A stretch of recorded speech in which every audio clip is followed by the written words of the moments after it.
Happy Flash Friday. I'm Kal-Legro, and welcome to Flashpoints, the show where I give you the key plot points from this week's episode in under 5 minutes. Season 4, episode 15 is entitled Enter Flashtime, and it takes kind of a change of pace from the normal DeVoe-centric story arc. He is mentioned in the episode, however, he's not any focal point of it.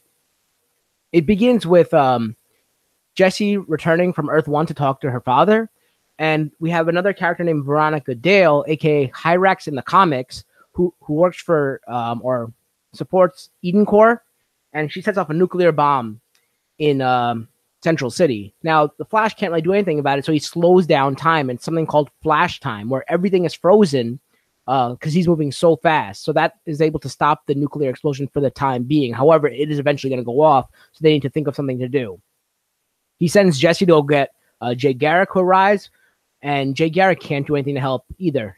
He had some ideas, but they unfortunately can't work. And all the people's bodies can't sustain flash time because Barry's moving so fast, and even the speedsters are having trouble staying in flash time for a long time. But yet Barry's continuously going through it.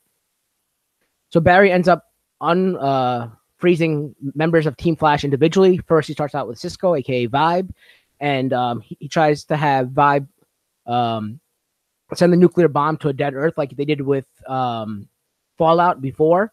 However, since Barry and him are moving so fast, he can't vibe molecules, particles fast enough to send it away. And his body is failing him as well because, once again, normal human metabolism cannot handle flash time. He then tries to unfreeze Killer Frost, who tries to freeze the bomb or cool down the nuclear reaction. Unfortunately, she's unable to do so either.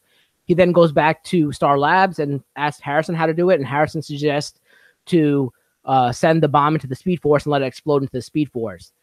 When Barry proposes this to Jay Garrick's like, you can't do that. It'll probably permanently disrupt the Speed Force and prevent any speedster from ever having powers ever again. So they can't do it. Eventually, Barry runs out of ideas, so he's like, thinking that he's going to just have to send it into the Speed Force and he's going to have to leave Iris. So he goes to say his goodbyes to Iris. And this is actually how the episode starts out, with him talking to Iris, but we don't know really what it's about. We do now. Iris does come up with the idea to tell Barry to retrieve the Quark Sphere. This Quark Sphere was used to spoof the Speed Force from making it think that Barry is still trapped in the Speed Force, thus allowing the real Barry to get out at the beginning of season 4. So Barry uses it and disables the bomb and then returns it back into the Speed Force. So it was actually Iris's idea that helped save the day. At the end of the episode, Jay and Jessie return to their respective Earths. And Jay's like, listen, I'm getting a little too old for this. I need to retire, and I'm going to train a female Flash. And at the end of the episode, we see Harrison and Killer Frost at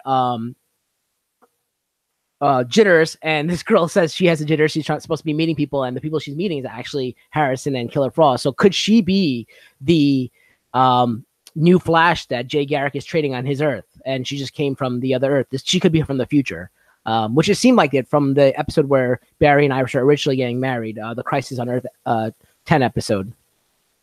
So this was a really fun episode. I really enjoyed it, even though it didn't have DeVoe in it. I really liked the story. I like seeing the old members such as Jesse Quick and Jay Garrick.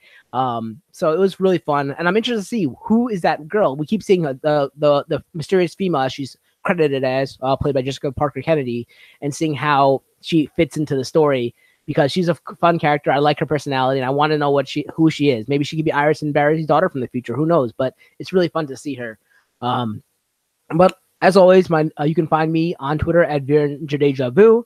I am Kal-Legro, and this has been Enter Flashtime in a Flash. Until next time, keep running toward your goals, and I'll see you in the future.